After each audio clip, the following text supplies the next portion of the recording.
Hey everyone, and welcome to a video where I am going to go in and highlight some of the editing that I saw in Sakurazaka46's Naze Koiwoshite Konakattandarou's music video.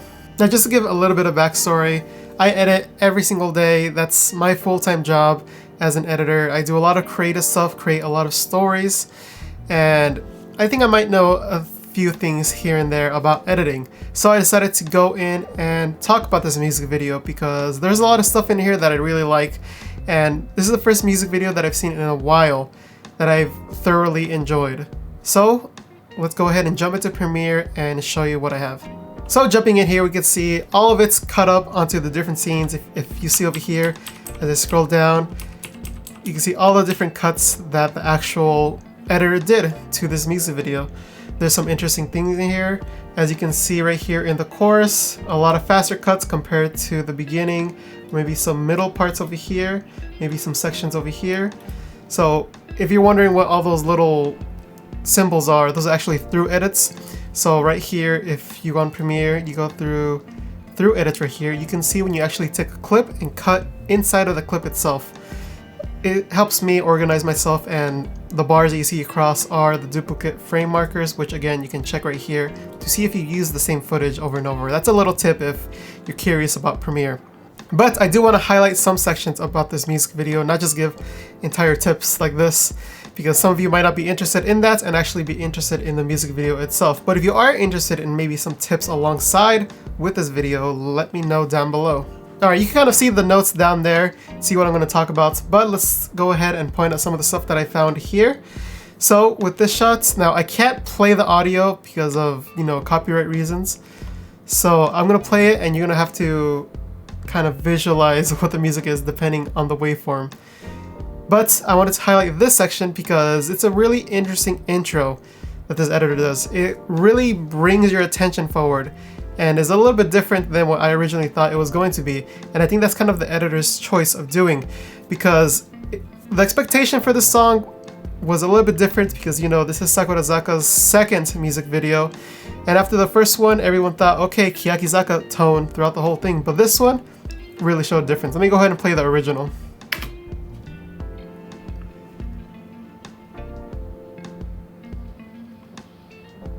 Alright, you saw that? All those flashing cuts and everything. If you look over here, you can see that the cuts are really, really small. They're like 5 frames each. 1, 2, 3, 4, 5. Look at that, 5 frames, I guessed that.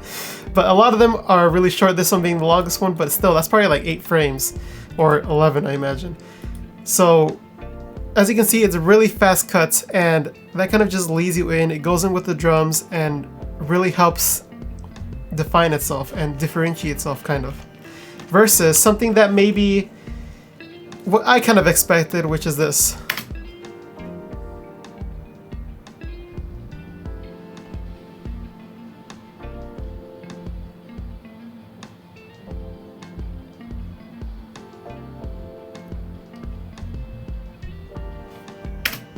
That's kind of what I expected. Usually it's like that, but as we see with the song, it's a little bit more hyped up, so we have that energy there to help support it. And I think the second way is a little bit safe, while the first one is a little bit more creative and fun. Alright, now let's talk about this next one, and with this one, there's 2 things I want to highlight that's really good in editing, and if you guys haven't used this, if you try editing, it's actually really good to find out, and if you're missing footage, this actually helps a lot.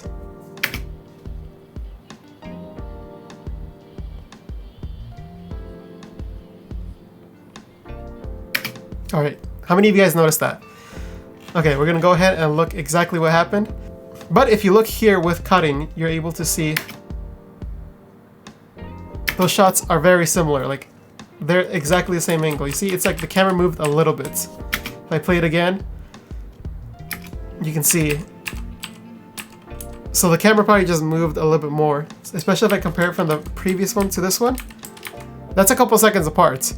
And using that to the advantage and kind of layering it in, kind of creating this linear narrative throughout is really impactful. And as you can see in this actual section right here, it does kind of lead the story a little bit, especially with that smile at the end. I mean, if it was just like, I'm gonna just move it on the fly here.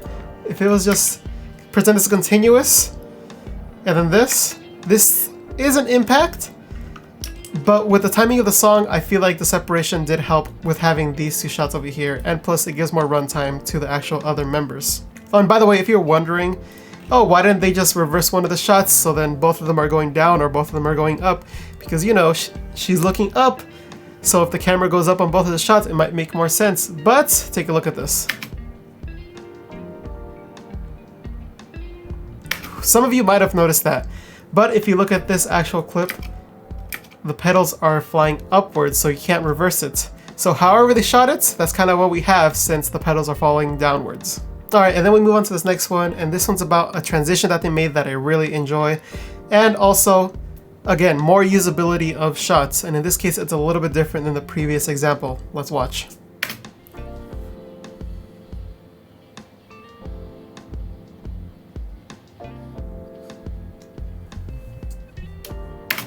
Alright, I hope you guys noticed that.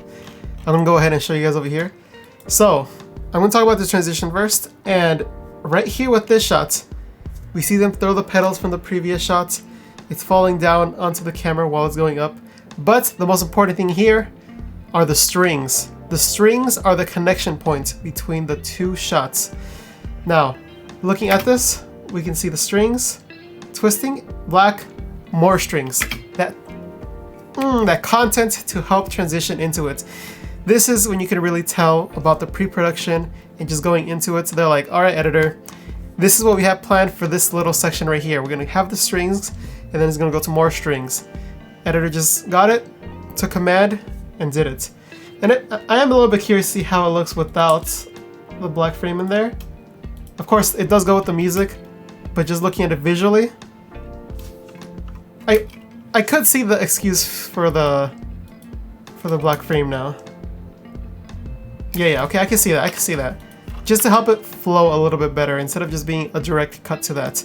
And kind of like, because there's no stab or anything like that, I think that does help, in fact, a little. I think I learned a little something from that. Oh, and by the way, the usability of these shots. Let's look at these two shots right here, and usually I wouldn't call these usable, but the way that they use them in between fast cutting did help separate it a little bit. You notice that was pretty fast. That's how fast the cuts were. Like there are 1, 2, 3, 4, 5, 6. So there's 6 frames. Just look at this one. This one's like, the framing's all wrong. Like half her head's cut off now. Her hand's on the other side. But in context with the fast cuts, you don't really notice that. It goes too fast for the human eye. So for you, you're just intaking all this information of people moving around instead of seeing actual shots like this. Ooh, okay. This is one part that I really enjoyed. Now, usually you might see this like in K-pop music videos. That's the stereotypical K-pop music video. I know not all of them are like that. But in this case, it's the digital zoom-ins. And usually, I really don't like them. But I think in this case, it was done well. And that's thanks to, again, not exaggerating the movements in and out, and using an actual camera to zoom in first, and then going into digital zooms to help kind of continue that flow. Let's go ahead and watch.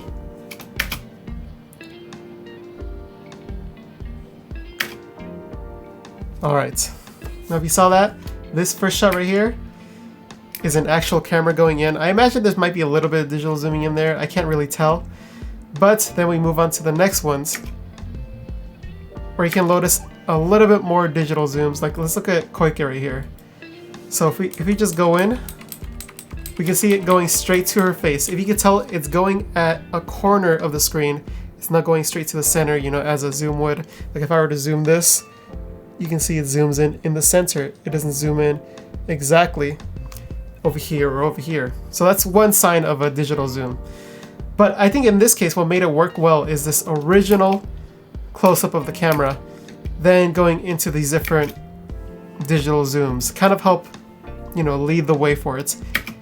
And then this sudden break over here with the music, just good. Ooh, now let's talk about this one. Now, looking at this shot, you might know exactly what I'm going to talk about, but this is about match cutting. Match cutting is you have something in frame, and then that thing's still in frame, but the background changes, or maybe the shape is still there. Like if you have a person in silhouette, and then you cut to a doorway that's in the similar shape or similar position that that person was, that's a match cut. Or in this case, as we're going to see, a match can be people in the same location and just the lights change. Let's go ahead and look. Did you see that? Let's go ahead and look at this frame by frame. Or let's go from here. Do you guys see the difference here? So they're kind of in the same position, but I think it goes so fast. Let's see, 1, 2, 3, 4, 5, 6. 6 frames. That's 6 frames. It goes by real quick. So you don't really notice, like if you look on the right side, you're able to see that they're pretty different, but the bottom left are pretty consistent. But in context with everything else and it going super fast, it kind of fits well together. Let's go ahead and look at how it looks if the shots were just right next to each other. I don't know, just something a little fun. Now, this next one's a little bit hard to explain because I need the audio to explain it. But let's go ahead and look at the waveform. If you notice right here, there's a big hit in the song. And look what happens in the video. The lights come on. I mean, come on. Using the slip tool over here, which is right over here on Premiere, you can go ahead and position this a little bit different. So like, if I wanted the lights to barely start right there, you can go ahead and do that. So that's a little bit of timing. It's a little tip in Premiere that you can use. But yeah, let's go ahead and look at this clip right here.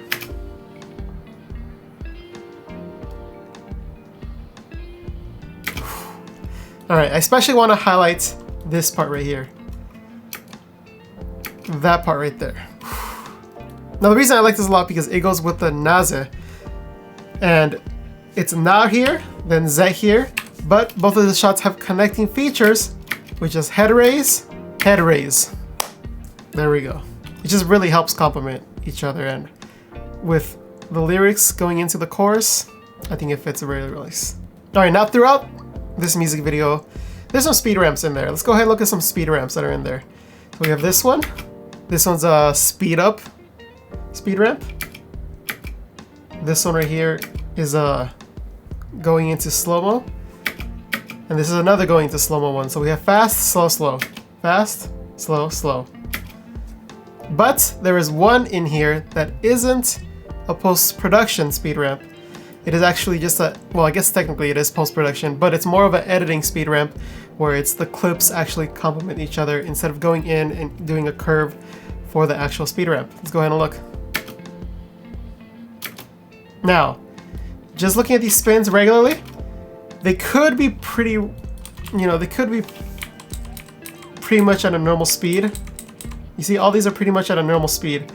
But when adding this slow-mo shots in the beginning, it makes the other ones seem like they go by so fast, especially with this fast cutting. This is something that I use a lot, like in dancing footage or really upbeat footage. If you have one slow shot in the beginning and then fast cut, fast action, just pure on the beat kind of cutting, it does something like this where the actual clips afterwards seem like they're blazing through even though they're regular speed. All right, and one last note to talk about. I want to talk about the ending a little bit. I think the ending is a little bit different than what I would have done. Looking at it, let's go ahead and look at it first.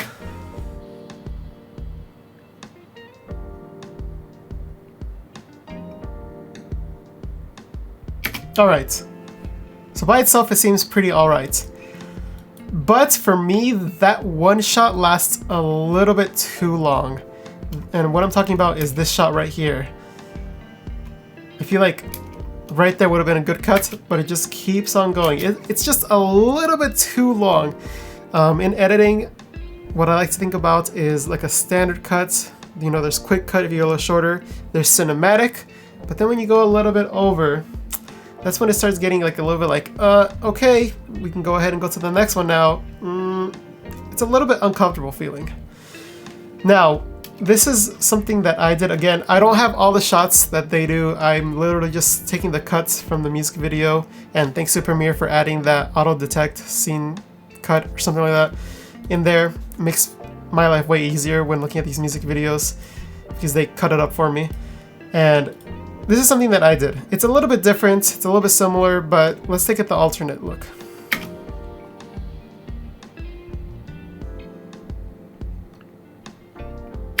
See, mine's a little bit faster.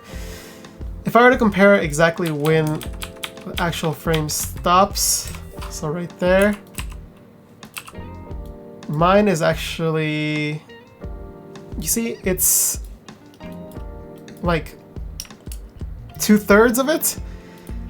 And I think it flows a little bit better just because we don't have that long shot. And I kind of like the hit ending on her face, because then it's kind of like a last impression of it. Meanwhile, on the original one, we get this long shot, music stops, they're still going, still going, still going. Oh, by the way, here's this shot. To me, I feel like, this might be a personal thing, but I think I would have enjoyed this one. Again, I don't have the full length, but I think this one might go a little bit better, at least in my eyes. Let me know what you guys think down below, if you guys like this original shot, or if you like this alternate one, as scuffed as it is. But yeah, that was it for Naze Koiwoshite Konakattandarou. Let me know what you guys thought about this video down below. I'm curious to see what you guys think. This isn't as much as me like re-editing the music video, although that ending was a little bit of an exception. But I was curious to see exactly what my experience in editing led me to these music videos, and I thought this was a great one to start. So yeah, go ahead and leave those comments down below, let me know, and maybe I can make some more. I have some photo books critiques still in the works. I have some slip cup videos still to edit, so unfortunately that takes a back burner. But yes, let me know what you guys think. Leave a like if you enjoyed it, and subscribe to see future videos. That does it all for this video. I'll catch you guys in the next one.